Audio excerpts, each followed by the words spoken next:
മേതിൽ രാധാകൃഷ്ണന്റെ സൂര്യവംശം എന്ന നോവൽ വായിച്ചപ്പോഴുണ്ടായ അനുഭവങ്ങളും എന്റേതു മാത്രമായ ചില ചിന്തകളും അഭിപ്രായങ്ങളും ഒക്കെയാണ് ഞാനിവിടെ പറയുന്നത്. 1970-കളിലാണ് സൂര്യവംശം പ്രസിദ്ധീകരിച്ചത്. എന്നെ സംബന്ധിച്ചിടത്തോളം സൂര്യവംശത്തിന്റെ കഥ, അതിന്റെ ആ ഉപരിപ്ലവമായ ആ കഥ ഈ നോവൽ നമുക്ക് തരുന്ന ചില സവിശേഷമായ അനുഭൂതികളുമായി തട്ടിച്ചു നോക്കുമ്പോൾ വളരെ അപ്രധാനമാണെന്നാണ് എനിക്ക് തോന്നിയിട്ടുള്ളത്. ഇതിലെ ഈ പറഞ്ഞ ഈ ഒരു കഥേനെ ഈ നോവലിൽ നിന്ന് അടർത്തി മാറ്റി വെച്ച് നോക്കുകയാണെങ്കിൽ പ്രമേയത്തിന്റെ സ്വഭാവം വെച്ച് നമുക്കിതൊരു കുറ്റാന്വേഷണ നോവൽ എന്നൊക്കെ പറയാം. ഒരു കുറ്റാന്വേഷകനൊന്നും ഇല്ലെങ്കിൽ തന്നെ ഇത് ചുരുക്കി പറയുകയാണെങ്കിൽ ചക്രപാണി എന്നൊരു സുഹൃത്ത് മരിക്കുകയാണ്. അപ്പം ഈ മരണം കൊലപാതകമാണോ ആത്മഹത്യയാണോ എന്ന് അയാളുടെ രണ്ട് സുഹൃത്തുക്കൾ ജയദേവനും പ്രസാദും തമ്മിൽ ചർച്ച ചെയ്യുകയാണ്. ചക്രപാണി എന്ന് പറഞ്ഞാൽ പ്രത്യേകിച്ചൊരു മൂല്യമൊന്നും ഇല്ലാത്ത ഒരു അരാജകവാദിയെ പോലെയുള്ള ഒരു കഥാപാത്രമാണ് പ്രസാദിന്റെ സംഭാഷണത്തിൽ നിന്ന് നമുക്ക് മനസ്സിലാവും. പ്രസാദ് അയാളുടെ ബാല്യകാല സുഹൃത്താണ്. ഇങ്ങനെയുള്ള ചക്രപാണിയുടെ മരണത്തിന്റെ കാരണം അറിയാൻ വേണ്ടി ചക്രപാണിയുടെ കാമുകി ഇവരുടെ ഇടയിലേക്ക് വരികയാണ്, യമുന അവരിൽ നിന്നാണ് അറിയുന്നത് താൻ പല കാമുകിമാരിൽ ഒരാൾ മാത്രമാണെന്ന്. അവൾക്കത് നേരത്തെ തന്നെ അറിയാവുന്നു എന്നുള്ള രീതിയിൽ നോവലിൽ പറയുന്നുണ്ട്. പ്രസാദിന്റെ കാമുകി മായ എന്ന് പറഞ്ഞൊരു പെൺകുട്ടിയാണ്. അത് ഭയങ്കര ആർദ്രമായാണ് അതിൽ അവതരിപ്പിച്ചിരിക്കുന്നത്. ഈ മായയുടെ അംശങ്ങളൊക്കെ യമുനയിൽ പ്രസാദിന് ഇടയ്ക്കിടയ്ക്ക് ഫീൽ ചെയ്യുന്നുണ്ട്. എങ്കിലും ചക്രപാണിയുടെ കാമുകി ആയതുകൊണ്ട് തന്നെ ഇയാള് യമുനനെ വിഷമിപ്പിക്കുന്നതിലൊക്കെ ഭയങ്കര സന്തോഷം കണ്ടെത്തുന്നുണ്ട്. ചക്രപാണി കാരണം യമുനയ്ക്കുണ്ടായ പ്രഗ്നൻസി റിമൂവ് ചെയ്യാൻ വേണ്ടി പ്രസാദിന്റെ സഹായം തേടുന്നുണ്ട്. പുള്ളി ഡോക്ടറാണ്. മായയുടെ മരണത്തിന് കാരണക്കാരനായ ചക്രപാണിയെ പ്രസാദ് വകവരുത്തിയതാണെന്നും ഉള്ള രഹസ്യങ്ങളൊക്കെ ഇതിന്റെ അവസാനത്തിലാണ് അറിയുന്നത്. പിന്നെ ഈ പ്രസാദും യമുനയും തമ്മിലുള്ള സങ്കീർണമായ ബന്ധം അവസാന ഒരു ശുഭത്തിൽ കലാശിക്കുന്ന രീതിയിലാണ് കഥ അവസാനിക്കുന്നത്. ഇതിന്റെ ഒരു ചുരുക്ക കഥ മാത്രമാണ്. ഈ നോവൽ വായിച്ചാൽ ഇതിന് തരുന്ന യഥാർത്ഥ അനുഭൂതി നമുക്ക് മനസ്സിലാവത്തുള്ളൂ. ഈ നോവൽ വായിക്കുക എന്നതിന്റെ അർത്ഥം ശരിക്കും കേവലം ഈ കഥ, ഇപ്പോൾ ഞാൻ പറഞ്ഞ ഈ കഥ മനസ്സിലാക്കുക എന്നതൊന്നും അല്ല. ഈ കഥ പറച്ചിലിന്റെ വികാസത്തിലാണ് യഥാർത്ഥമായ ഒരു കഥ നമുക്ക് വെളിപ്പെടുന്നത്. അത് പ്രസാദിന്റെയും ജയദേവന്റെയും സംഭാഷണങ്ങളിലൂടെയും യമുന എന്ന സൂര്യകാന്തിയിലൂടെയും നോവൽ കാലത്തിന്റെ കണികളിലുമൊക്കെ നാം വിടുന്നത് നമുക്ക് കാണാം. യമുനയുടെ സൂര്യകാന്തി എന്നുള്ളൊരു നെയിം അവളുടെ പെൺനെയിമാണ്. അവൾ കവിതയൊക്കെ എഴുതുന്ന ആളാണ്. ഇതിലെ അധ്യായങ്ങൾ ഇങ്ങനെയാണ് ഉള്ളത്: രാശിചക്രം, ഭ്രമണപഥം, ഗ്രീഷ്മാകാശം, സമയമാപനം, മേഘരൂപം, വാൽനക്ഷത്രം, നക്ഷത്രസ്പന്ദം, കർക്കടകവൃത്തം, വ്യതികേന്ദ്രം, നദികോണം, തമോഗോളം, ക്രാന്തിവൃത്തം, മകുടം, രാഹുകാലം എന്നിങ്ങനെയാണ്. എന്നെ സംബന്ധിച്ച് ഒരു സൗരഭാഷയിൽ എഴുതപ്പെട്ട നോവൽ പോലെ തോന്നി. ഉഷ്ണമാപിനി പൊട്ടിപ്പോയി ഉരുകിച്ചില്ലുപാളികൾ, ഉരുകിപ്പോയി സൂര്യനും, പിന്നെയും 100 മാത്രകൾ, പിന്നെയും അഷ്ടദിക്കുകൾ എന്ന് തുടങ്ങുന്ന ഒരു ഉപസർഗത്തിലാണ് ഇത് ആരംഭിക്കുന്നത്. അവിടെ നിന്നും തുടങ്ങുകയാണ് നമ്മുടെ സൂര്യഭാഷ. വെളുത്ത വിഷപ്പല്ലുകൊണ്ട് ഭൂമിയുടെ പച്ചമാംസത്തിൽ കൊത്തുന്നു. അഗ്നിവല കൊണ്ട് ഭൂമിയെ വരിഞ്ഞു മുറുക്കുന്ന സൂര്യൻ. പ്രസാദിന്റെ ബാല്യകാല സുഹൃത്തായിരുന്നു ചക്രപാണി. ചക്രപാണി ജീവിതത്തിൽ ഒരിടത്തും ദുഃഖിച്ചിട്ടില്ല. എല്ലാ ചീത്തകാര്യങ്ങളും ഞാൻ ആദ്യം കേൾക്കുന്നത് ചക്രപാണിയുടെ മുഖത്തു നിന്നാണ്. ഇതൊക്കെ പ്രസാദിന്റെ വാക്കുകളാണ്. ചക്രപാണി സ്ലീപ്പിംഗ് പിൽസ് ഉപയോഗിക്കാറുണ്ടെന്ന് പറഞ്ഞ് വഴിതിരിച്ചു വിടുകയാണ് ചക്രപാണിയുടെ കേസ്. എങ്കിലും അയാൾ ആത്മഹത്യ ചെയ്യില്ലെന്ന് തന്നെയാണ് പ്രസാദ് വാദിക്കുന്നത്. കാരണം പുള്ളിക്കാരന് ആത്മഹത്യ ചെയ്യാനുള്ള പശ്ചാത്താപത്തിന്റെ മനോനില ചക്രപാണിക്കുണ്ട്. ചക്രപാണി അത്രയെങ്കിലും ഒരു നല്ലവനാണെന്ന് അംഗീകരിക്കാൻ പ്രസാദിന് പറ്റുന്നേയില്ല. ചക്രപാണിയുടെ എല്ലാ ദുഷ്ടത്തരവും പ്രസാദിന് നന്നായി അറിയാവുന്നത് പോലെയാണ്. ഇതിൽ പറയുന്നുണ്ട്, പ്രസാദ് മരിച്ച മനുഷ്യന്റെ കൂടെയാണ്. മരിച്ച മനുഷ്യൻ സംസാരിക്കുകയില്ല. ജനിച്ച സൂര്യന്റെ കൂടെയാണ്. സൂര്യൻ മിണ്ടുകയില്ല. പ്രഭാതത്തിന്റെ വെളുപ്പും രാത്രിയുടെ കറുപ്പും പിന്നിട്ട്, അഗ്നിപടങ്ങളും പച്ചമാംസത്തിന്റെ വ്രണങ്ങളും പിന്നിട്ട് മരിച്ച മനുഷ്യൻ ഒറ്റയ്ക്ക് സഞ്ചരിക്കുന്നു, ആദിയും അന്തവുമായ വിമുഖതയിലേക്ക്, ജനിമൃതികളോട് നങ്കൂരമിട്ടാലെത്താത്ത ആരങ്ങളിലേക്ക്. അയനം. ഇതിലൊരു ഭാഷയാണ്. ശാസ്ത്രപദങ്ങളുടെ ബാഹുല്യമുണ്ടതിൽ. പദങ്ങൾ മാത്രമല്ല, ഒന്നിനെയും റദ്ദു ചെയ്യാത്ത ഒരു ശാസ്ത്രവും സാഹിത്യവും സാമൂഹിക മാനങ്ങളുമൊക്കെ സമ്മേളിക്കുന്ന ഒരു സവിശേഷമായ സംവേദന രീതിയാണ് ഈ നോവലിൻ്റെ പ്രത്യേകത എന്ന് പറയാം. ഇവിടെ നമ്മൾ ഫിലോസഫിക്കലാവുന്നുണ്ട്, മറ്റൊരു സത്യദർശനം കിട്ടുന്നുണ്ട്. ശക്തിയും കൃത്യതയും ഒത്തുചേർന്ന ഒരു ഭാഷണ രീതിയാണ് നാം ഇവിടെ കാണുന്നത്. ആറാം ഇന്ദ്രിയം പോലെ ഭാഷ അതിൻ്റെ മറ്റൊരു തലം വായനക്കാരെ അനുഭവിപ്പിക്കുകയാണ് ഇവിടെ. ഏകരേഖീയമായ പ്രകാശത്തിൻ്റെ ആവേഗം ധൂമാവരണത്തിൻ്റെ അർദ്ധതാരിതിയിൽ തട്ടി ചിതറിപ്പോകുന്നു. യമുനെ, വിഡ്ഢി, അവൾ സ്വയം ചോദിച്ചു. നിന്റെ കണ്ണുകളിൽ വർണ്ണത്തിമിരമിറങ്ങിയത് എന്ന് തൊട്ടാണ്? നിന്റെ ദർശനത്തിൻ്റെ വ്യാപകമായ പരിമിതിയിൽ, വർണ്ണചക്രത്തിൻ്റെ ദുരൂഹമായ ഭ്രമണത്തിൽ നീ കണ്ടതെന്ത്? ധവളിമ, ധവളിമ, ധവളിമ. നോക്കൂ, ഇവിടെ ഒന്നിനെ റദ്ദ് ചെയ്യുന്നില്ല. സ്ട്രെയിറ്റ് ലൈനിൽ വരുന്നൊരു ലൈറ്റിൻ്റെ ഇമ്പൾസ് സ്മോക്ക്, അതായത് പുകയിൽ തട്ടി പോകുകയാണ്. ഇത് സൂചിപ്പിക്കുന്നത് ചക്രപാണിയുടെ ആത്മഹത്യയെ ചൊല്ലി ഉണ്ടാകുന്ന ഒരു അവ്യക്തത ഉള്ളൊരു സമയത്തെയാണ് ഇങ്ങനെയൊരു നറേഷൻ വരുന്നത്.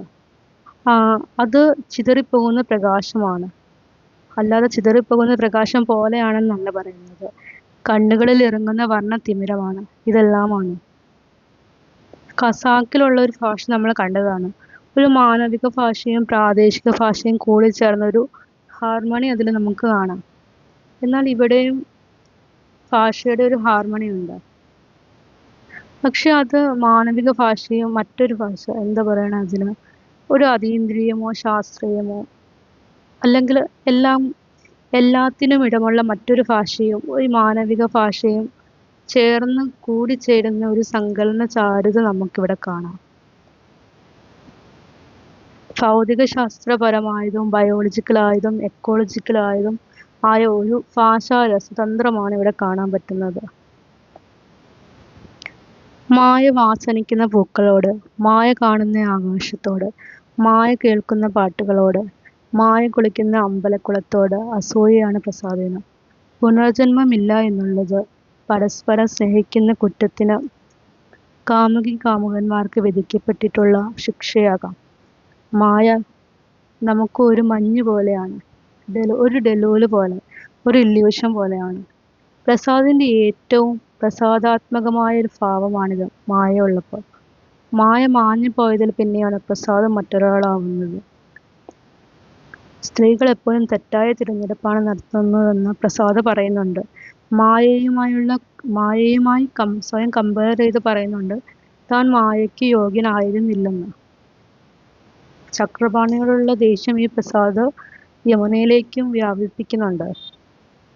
ഒരു ദിവസമെങ്കിലും ചക്രപാണി എന്നെ സ്നേഹിച്ചുവെന്ന് സിനിമയിലെ ശീലാവതികളെപ്പോലെ ഞാൻ നിങ്ങളോട് പറഞ്ഞു എന്ന് യമുന കുറ്റസമ്മതം നടത്തുന്നുണ്ട്. മനുഷ്യ മനസ്സിൻ്റെ സങ്കീർണമായ അവസ്ഥകളെ, ബോധിപ്പിക്കലുകളെ ഒക്കെ യമുന ഇവിടെ അടിവരയിടുന്നു. സൂര്യൻ്റെ സൂര്യകാന്തി. ചക്രപാണി എന്ന് 10 തവണ ചിത്രലിപിയിൽ എഴുതിയ യമുന അവസാനത്തിൽ പ്രസാദം എന്ന് 10 തവണ എഴുതി അധിക ചിഹ്നമിട്ട് തൻ്റെ നാമവും 10 തവണ എഴുതുന്ന യാമിനിയായി തീരുന്നു. അവളൊരു ചില്ലുപാത്രമാണ്, നഗ്നം, ആർദ്രം, അനാവൃതം. പുറത്ത് നിലാവ്, കുളിര്, തേന്, അകത്ത് അനുരാഗത്തിൻ്റെ സാന്ദ്രമായ സുഗന്ധദ്രവ്യം, പരിപൂരിതലായിനി. അതിലെങ്ങു നിന്നോ വന്നു വീഴുന്ന അർക്കം, ക്രിസ്റ്റൽ. സൂര്യകാന്തി പാടുകയാണ്. എൻ പ്രിയ കൃഷ്ണ കൃഷ്ണ, നിന്നുടെ അനുരാഗത്തിൻ വേദന എന്നുടെ ആത്മാവിനെ വ്രണമാക്കുമ്പോഴും ഞാനതിലൂറ്റം കൊള്ളുവോ, ഞാനും നീയും അതിൽ ചേർന്ന് ഒന്നായി തീരുകയല്ലോ. ഇവിടെ നമുക്കൊരു മസോക്കിസത്തിൻ്റെ അർക്കങ്ങൾ കാണാം. അവർ ഒന്നായി ചേരുന്നതിൻ്റെ അനുഭൂതി ഒരു ഇല്ലാത്ത കാര്യത്തിൽ നിന്ന് ഇവളിവിടെ സൃഷ്ടിക്കുകയാണ് ചെയ്യുന്നത്. വേദനയിൽ നിന്നുമാണ് അവൾ അതിനെ സൃഷ്ടിക്കുന്നത്. അവൾ അകലത്തിൽ നിന്നും ആശ്വാസത്തെ തോറ്റിയെടുക്കുന്നു. അതിൻ്റെ സങ്കല്പത്തിന് നിറം പകരുകയാണ്. നദികോണിൽ എന്ന് പറഞ്ഞാൽ നമ്മുടെ അധ്യായമാണ് ഈ നോവലിലെ. നദികോൺ എന്ന് പറഞ്ഞ meaning it's a kind of ആംഗിളാണ്. നദികോണിൽ വ്യത്യസ്ത വീക്ഷണ സ്ഥാനങ്ങളിലൂടെ നോക്കുമ്പോൾ നമ്മുടെ കാഴ്ചകൾ വ്യത്യസ്തമായി പോകുന്ന കാണിക്കുന്നുണ്ട്. അത് ഭയങ്കര മാത്തമാറ്റിക്കലായിട്ട് തന്നെ ലൈനൊക്കെ വരച്ച് ഇതിനകത്ത് അടയാളപ്പെടുത്തുന്നൊക്കെയുണ്ട്. ചിലതൊക്കെ അങ്ങനെ പറയുമ്പോഴേ ക്ലിയർ ആകത്തുള്ളൂ. തമോഗോളത്തിലാണ് ചക്രപാണി പ്രസാദിനെ ഇങ്ങനെ തമസ്സായി മാറിയെന്ന് വരുന്നത്. തമോഗോളം എന്ന് പറയുന്നത് ഒരു അധ്യായത്തിൻ്റെ നിയമമാണ്. ചക്രപാണി കാരണമാണ് മായ കൊല്ലപ്പെട്ടതെന്ന് പറയുന്നു. കൊല്ലപ്പെട്ടതല്ല, ആത്മഹത്യ ചെയ്തത് എന്ന് പ്രസാദ് അറിയണത് ഈ തമോഗോളം എന്ന് പറഞ്ഞ അധ്യായത്തിലാണ്. പിന്നെ ക്രാന്തിവ്രതം എന്ന് പറഞ്ഞ അധ്യായത്തിലാണ് മായയുടെ അംശത്തെ പ്രസാദ് യമുനയിൽ കണ്ടെത്തുന്നത്. മുമ്പും പിമ്പുമുള്ള വെറുപ്പിന് മധ്യേ സ്നേഹത്തിന്റെ ഒരു നിമിഷത്തിൽ അവർ ഒന്നായി തീരുകയാണ്. ഗ്രഹണ സമയത്തെ വെൺമുത്ത് വെളിച്ചം. ഗ്രഹണ സമയത്ത് ഇതിനകത്ത് കൊറോണ എന്ന് പറഞ്ഞാൽ കൊറോണ വൈറസ് അല്ല, ഈ സൂര്യഗ്രഹണ സമയത്തുള്ള ആ ഒരു വെള്ള പ്രഭാവലയാണ്. ഇത് കാരണം ഈ സൂര്യകിരണം വരുന്ന ആ ഒരു സമയത്ത് തൻ്റെ ഉള്ളിൽ ചക്രപാണിയെക്കുറിച്ച് പ്രസാദ് പറഞ്ഞുകൊണ്ടേയിരിക്കുകയാണ്. തൻ്റെ ഉള്ളിൽ രണ്ട് ദൈവങ്ങളെക്കുറിച്ചും പറയുന്നുണ്ട്. പരിഷ്കൃതനാക്കാൻ, നല്ലവനാക്കാൻ പ്രേരിപ്പിക്കുന്ന ദൈവത്തെക്കുറിച്ചും അരാജകത്വത്തിൻ്റെ ചക്രപാണിയാകാൻ പ്രേരിപ്പിക്കുന്ന ദൈവത്തെക്കുറിച്ചും. രാഹുകാലത്തിൻ്റെ അവസാനം. രാഹുകാലവും നമ്മളുടെ ഒരു അധ്യായത്തിൻ്റെ പേരാണ്, അവസാനത്തെ അധ്യായമാണ്. രാഹുകാലത്തിൻ്റെ അവസാനം അവൾക്ക് ഇഷ്ടപ്പെട്ട കാലാവസ്ഥയുണ്ടായി. ആർക്ക്? യമുനയ്ക്ക്. പായലുകൾ ഓരോന്നായി കരചേർന്ന് നട്ടുച്ചയിലെ തടാകം പോലെ വെളിച്ചപ്പെട്ടപ്പോൾ മേഖലയിൽ സൂര്യൻ എരിയുന്നു അവൾ അറിഞ്ഞു. അവളുടെ ജീവിതത്തിലേക്ക് നല്ലൊരു വെളിച്ചം വരുവാണ്. രാഹുകാലം അവിടെ അവസാനിക്കുകയാണ്. യാമിനി ഹരിയാലിലകളിലെ സൂര്യനെ മനസ്സിൽ കണ്ട് ഉദയങ്ങൾക്കായി പ്രാർത്ഥിച്ചു കിടന്നു. പ്രസാദ് പറയുന്നുണ്ട്, അത് നമ്മുടെ നദികോൺ അധ്യായത്തിലാണ് ഇങ്ങനെ പറയുന്നത്. മായയെക്കുറിച്ച് പറയുന്നതാണ്. എൻ്റെ വൈദേഹി, ഞാൻ ഒരിക്കലും ശ്രീരാമനാകുമായിരുന്നില്ല. ഞാൻ നിന്നെ അഗ്നിയിലേക്ക് തള്ളിയിടുമായിരുന്നില്ല. നീ ഗർഭിണിയായിരുന്നെങ്കിൽ പോലും നിന്റെ ഗർഭപാത്രത്തിൽ രാവണൻ നിക്ഷേപിച്ച ബീജം അനേകം ദുസ്വപ്നങ്ങളെ പ്രസവിച്ചിരുന്നെങ്കിൽ പോലും ഏത് ജന അപവാദത്തിൻ്റെ ത്രയംബകമൊടിച്ചും ഞാൻ നിന്നെ പ്രാണിഗ്രഹണം ചെയ്യുമായിരുന്നു. ഇതിനവസാനം അനുസർഗത്തിൽ പറയുന്നത് ഇങ്ങനെയാണ്. പിന്നീട് സൂര്യവംശത്തിൻ്റെ കവി പുനർജനിക്കുമെന്ന് വെളിപാടുണ്ടായി. പ്രവാചകം പരിവേദത്തിൻ്റെ ഉച്ചച്ചൂടിലോടെ നോക്കി കണ്ടതത്രേ രാഹുവിൻ്റെ നിഴൽ വീഴുന്ന സൂര്യപരിവാരം. മേതിലൊരു ജീനിയസ് ആണ്. സാൽവദോർ ഡാലിയെ പോലും അതിശയിക്കുന്ന ജീനിയസ്. മാധവിക്കുട്ടിയുടെ വാക്കുകളാണിത്. ആരംഭങ്ങളുടെയും ആരംഭത്തിലുള്ള സൃഷ്ടിയിലൂടെയും നിലനിൽപ്പിലൂടെയും വ്യാപരിച്ച ആകാശം വിശ്രമ സ്ഥലമായ സൂര്യൻ, അതായത് കാലം തന്നെ, അവൻ്റെ സൂര്യൻ. ചന്ദ്രൻ മനസ്സായ ഹൃദയത്തിലും സൂര്യൻ കാഴ്ചയായി കണ്ണിലും പ്രവേശിക്കുന്ന കാലഗണിക. മിത്തും ഫിസിക്സും കെമിസ്ട്രിയും ഗണിതവും എക്കോളജിയും ചേർന്ന ഒരു നക്ഷത്ര ഭാഷയിൽ ഒരു ജീവഭൂമി രചിച്ചിടുകയാണിവിടെ. അതാണ് സൂര്യവംശം. ആരംഭത്തിനോ അവസാനത്തിനും ഇടയ്ക്കുള്ള കാലത്തിൻ്റെ ഒരു ഇടവേള, ഉരുകിയൊലിക്കുന്ന, തളം കെട്ടി നിൽക്കുന്ന ഒരു കാലം. അവിടെ വന്നു പോകുന്ന വിഹുലതകളും സ്വപ്നങ്ങളും പരിണാമങ്ങളും. അസ്തമിക്കുമ്പോൾ ഉണ്ടാവുന്ന മറ്റൊരു സൂര്യനിലേക്കുള്ള ഗാഥ, ആ ഗാഥയുടെ ആരംഭം. ഇതിലൊരിടത്ത് പറയുന്നുണ്ട്, അവനെൻ്റെ സൂര്യൻ. സൂര്യനല്ല, സൂര്യൻ. ഒരു പൗരസ്ത്യ കൺസെപ്റ്റ് അനുസരിച്ച് സൺ ട്രഡീഷൻ, മൂൺ ട്രഡീഷൻ എന്ന രണ്ട് സംഗതികളുണ്ട്. അതിൽ മൂൺ ട്രഡീഷൻ ഫോളോ ചെയ്യുന്ന സ്ത്രീകളാണെന്നും സൺ ട്രഡീഷൻ കൂടുതൽ ഫോളോ ചെയ്യുന്നത് പുരുഷന്മാരാണെന്നും പറയുന്നുണ്ട്.